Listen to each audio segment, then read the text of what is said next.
जय माता दी मित्रों, सभी साथियों को नमस्कार। आज मैं आप लोगों को बतलाने वाला हूं कि किसी किसी की कुंडली में क्या होता है कि विवाह के बाद विशेष भाग्योदय होता है। यानी कि शादी से पहले तो हो सकता है उसके साथ काफ़ी स्ट्रगल हो, शादी से पहले वो काफ़ी स्ट्रगल फेस करता है, लेकिन शादी के बाद उसके भाग्य में वृद्धि होती है और जो कुछ वो पाना चाहता है, जो कुछ वो अचीव करना चाहता है, वो शादी के बाद ही होती है। यानी कि इसे कहते हैं विवाह से भाग्योदय योग। यानी कि जो भी आपका भाग्योदय होगा, हर किसी का भाग्योदय होता है, किसी का स्टार्टिंग में हो जाता है, किसी को स्ट्रगल के बाद होता है, किसी को काफी समय के बाद होता है, किसी को विवाह के बाद होता है, किसी को संतान के बाद होता है। भाग्योदय एक न एक दिन होता अवश्य हर किसी का। बस ये देखना पड़ता है कि आपका भाग्योदय कब होगा, और उस भाग्योदय का जब पता चल जाता है कि इस टाइम पीरियड में होगा, तो उसमें में ज्योतिषीय उपचार से लेकर के अपना एफर्ट ज्यादा लगा दिया जाता है और काम बन जाता है। तो कुंडली के अंदर हम कैसे निकालेंगे कि विवाह से ही भाग्योदय होगा। मित्रों, कई बहुत सारी कुंडली ऐसी देखी गई है जिसके अंदर ये देखा गया कि शादी के बाद वो बहुत ज्यादा रेज करते हैं। हालांकि बहुतों के साथ ये भी होता है कि शादी के बाद ज्यादा रेज नहीं करते, तो वो अलग बात है। लेकिन यहाँ पे बात हो रही है कि विवाह के बाद, मैरिज के बाद वो कैसे रेज करता है, कैसे वो ऊंचाइयों पर पहुंचता है। तो इसके लिए आपको मैं ये जो है एक कुंडली से आपको समझ में आ जाएगा कि ये एक मेष लग्न की कुंडली है। हो सकता है कि आपकी कोई भी लग्न की कुंडली हो, यहां पे जो नंबर लिखा हुआ है उससे आप समझ सकते हैं कि मेरी लग्न क्या है, मेरा लग्न क्या है। तो अगर यहाँ पे 1 लिखा है तो आप समझ जाए कि मेरा मेष लग्न है, 2 है तो वृषभ है, 3 है तो मिथुन है। इस तरीके से इतनी जानकारी आपको अपनी कुंडली के अंदर में पता होनी चाहिए कि मेरा लग्न क्या है। और जो भी लग्न होता है उसका एक लॉर्ड होता है।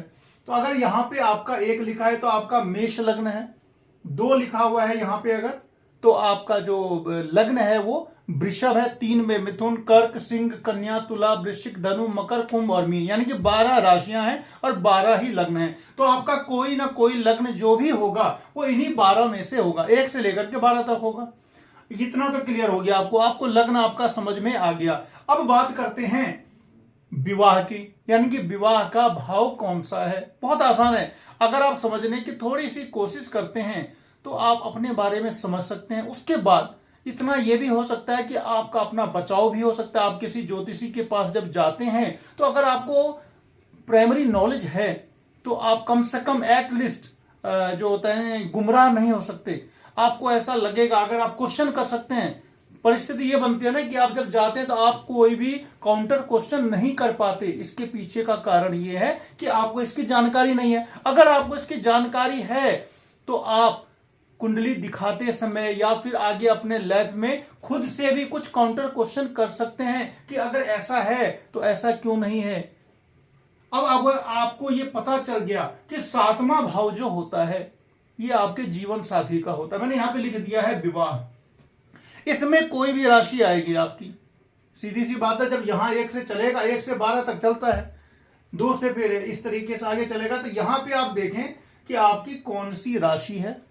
ये हो गया विवाह का घर, और ये होता है भाग्य का घर। 9वां घर जो होता है वो भाग्य का होता है, लक का होता है, फॉर्चून का होता है। तो ये भाग्य का और ये विवाह का, सीधी सी बात है कि इन दोनों में अगर किसी तरीके से संबंध बनता है तो क्या होगा, विवाह से भाग्योदय होगा। दूसरी बात, पुरुषों के अंदर जो विवाह का जो कारक होता है वो शुक्र होता है, और महिलाओं में विवाह का जो कारक होता है वो बृहस्पति होता है। बस ये 2 चीजें आपको देखनी है। आपका शुक्र कैसा है, आपका बृहस्पति कैसा है, आपका पंचम में, सप्तम में और नवम में कैसा रिलेशन है। ये अगर आपने पता कर लिया तो आप अपनी कुंडली के बारे में सारी बातें जान सकते हैं। हाँ, ये बात अलग है कि ज्योतिषी बनने के लिए तो बहुत अध्ययन करना पड़ता है। एक कहा जाता है कि एक लाइफ कम पड़ जाती है क्योंकि अथाह सागर है। लेकिन एटलीस्ट अपनी कुंडली के बारे में जानने के लिए अथाह सागर की जरूरत नहीं है। थोड़ा सा अगर हम अपना देख लें तो हम अपना कम से कम समय देख सकते हैं, और कुछ जानकारी अगर हमें है तो हम पहले से भी सचेत होते हैं। अब मैं बात करता हूं कि कौन कौन से वो योग होते हैं जिनसे विवाह से भाग्योदय होता है।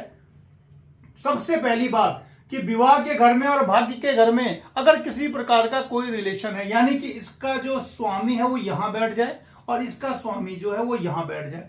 इसके लिए मैंने यहां पे लिख दिया है, आप देख ले कि अगर 1 और 8 यहां आता है कहीं पे भी, ये सारे नंबर हैं 1 से लेकर के 12 तक, तो उसका जो लॉर्ड कौन कौन है, 1 और 8 का लॉर्ड मंगल है, 2 और 7 का शुक्र है, 3 और 6 का बुध, 9 12 का बृहस्पति, 10 11 का शनि, 4 का चंद्रमा और 5 का सूर्य। इतना भी आपको पता होना चाहिए, प्राइमरी नॉलेज है।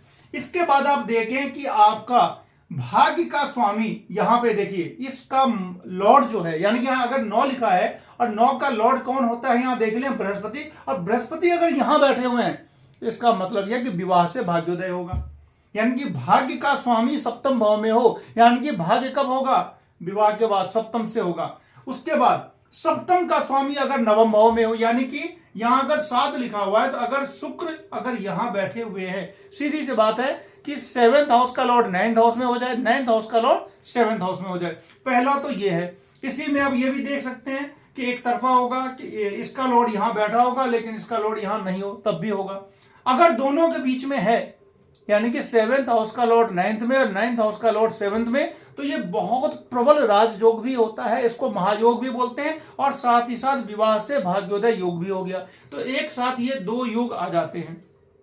इसके बाद मंगल जो होता है वो भी वैवाहिक जीवन के लिए अगर खराब कंडीशन में है तो खराब फल देता है, लेकिन अगर वही मंगल अच्छे पोजीशन में है तो विवाह से भाग्योदय भी करवाता है। मंगल का काम ही है विवाह को बिगाड़ना, विवाह के अंदर दाम्पत्य को खराब करना। लेकिन कब, जब वही मंगल खराब पोजीशन में है। लेकिन अगर वही मंगल अच्छी पोजीशन में है तो वो विवाह से लाभ करवाएगा, विवाह के बाद भाग्योदय करवाएगा और मैरिज के बाद काफी अच्छी ऊंचाई पे लेकर चला जाता है। तो वो मंगल आपका कहां पर है, अगर मंगल 5वें भाव में हो, 9वें भाव में हो या 10वें भाव में हो, यानी कि अगर आपका मंगल यहां पर है दोनों त्रिकोण में और एक ये जो केंद्र है यहां पर अगर है, वो मंगल बहुत ही ज्यादा बलशाली होता है और दाम्पत्य के लिए अच्छा होता है और विवाह के बाद वो बहुत तेजी से रैज करवा देता है।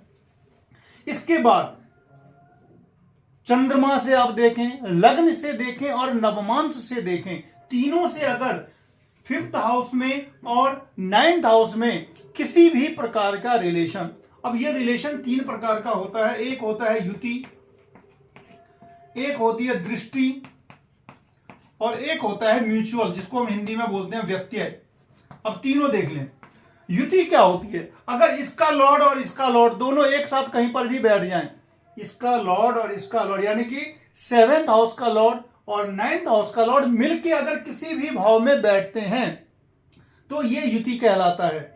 7th हाउस का लॉर्ड और 9th हाउस के लॉर्ड में अगर दृष्टि संबंध हो जाए, यानी कि एक दूसरे से अगर वो सप्तम भाव में बैठ जाए, या फिर शनि मंगल में ऐसा होता है कि एक दूसरे से चौथे में हो और दूसरा उससे 10th में हो, मंगल की चौथी दृष्टि शनि पे पड़ेगी और शनि की 10वीं दृष्टि फिर मंगल पे पड़ेगी, यानी कि किसी न किसी प्रकार से इन दोनों के लॉर्ड को आपस में दृष्टि मिलना चाहिए, तो इसको दृष्टि बोलते हैं। तीसरा होता है म्यूचुअल, जिसको हिंदी में व्यत्यय कहते हैं। व्यत्यय का मतलब होता है परस्पर इंटरचेंज, इसका मालिक यहां बैठ जाए, इसका मालिक यहां बैठ जाए। इस प्रकार से अगर सप्तम और नवम में किसी भी प्रकार का आपकी कुंडली में संबंध बन रहा है, आपके बच्चों की कुंडली में संबंध बन रहा है, तो विवाह का जो सही समय है उसमें विवाह जरूर करवा दें। ये ना सोचें कि अभी तो कैरियर बनाना, बहुत बड़ा कैरियर बनाएंगे तब जाकर ही करेंगे। हो सकता है कि विवाह के बाद और तेजी से आप ऊंचाई पर जाएं, आपका बच्चा ऊंचाई पर जाए, बहुत ज्यादा प्रमोशन हो, ये सारी चीजें होती है। इसके अलावा जो बात है वो है शुक्र की। शुक्र जो होता है वो पुरुषों में दाम्पत्य का कारक होता है और बृहस्पति महिलाओं में दाम्पत्य का कारक होता है। तो शुक्र अगर आपका किसी भी तरीके से भाग्य स्थान से, यानी कि अच्छी जगह से, अगर अच्छे पोजीशन में अगर हो आपका शुक्र, कहां कहां पे अच्छा पोजीशन होता है, अगर शुक्र जो है आपका वो अगर यहां पे हो, यहां पे हो या 9th हाउस में हो, तो क्या होगा, शादी के बाद विशेष रूप से भाग्योदय होगा। यानी कि शुक्र को देखना पड़ता है कि शुक्र कितना ज्यादा बलवान है, किस भाव में है, या फिर वो अगर उसने मालव्य योग बना लिया है तो भी बहुत अच्छा है। मालव्य योग कैसे होता है शुक्र के द्वारा, अगर वो अपने घर का 2 नंबर का या 7 नंबर का होकर के अगर इस केंद्र में बैठा हो, ये केंद्र होते हैं, इसको केंद्र बोला जाता है, तो अगर केंद्र के अंदर शुक्र अगर अपने घर का होकर के 2 नंबर या 7 नंबर या फिर 12 नंबर यानी कि मीन राशि, हालांकि मीन राशि में उच्च तो होता है लेकिन बहुत अधिक फल वो अच्छा नहीं करता है शुक्र, क्योंकि वो उसकी शत्रु की राशि है, बृहस्पति की राशि है। लेकिन अगर 2 और 7 नंबर का है तो निश्चित रूप से बहुत बड़ा फायदा देगा। तो यानी कि अगर हम शॉर्ट में कहें तो सीधी सी बात है कि विवाह भाग्य का, विवाह का, घर का और भाग्य के भाव का अगर किसी भी प्रकार से संबंध बनता है, लग्न कुंडली में बने, चंद्र कुंडली में बने या फिर नवमांश कुंडली में बने, तीनों में से निकाला जाता है। ये कैलकुलेशन थोड़ा टफ होता है क्योंकि बहुत ज्यादा ये होता है कि उसको आप वेट करते हैं कि किधर पड़ रहा, कौन सा भारी है। तो ये तो खैर अंदर की बात है, डिटेल की बात है, लेकिन ओवरऑल अगर आप अपना कुंडली खुद से देखें तो इतना जरूर देखें कि 7th हाउस में और 9th हाउस में किसी भी प्रकार का रिलेशन है या नहीं, और अगर है तो उसका बलाबल कितना है, उसके अंश कितने हैं, उसका नक्षत्र कितना है। तो आज के वीडियो में बस इतना ही। और आज कल शनिवार था तो मैं आप लोगों की कुंडली थोड़ा सा टाइम नहीं मिल पाया तो बतला नहीं पाया। आज कोशिश करूंगा कि जो भी कुंडली मेरे पास आई हुई है मैं आप लोगों को उसको डिटेल से बतलाऊं, और शेयर सब्सक्राइब जरूर करते रहें। मिलते हैं नेक्स्ट वीडियो में, तब तक के लिए नमस्कार।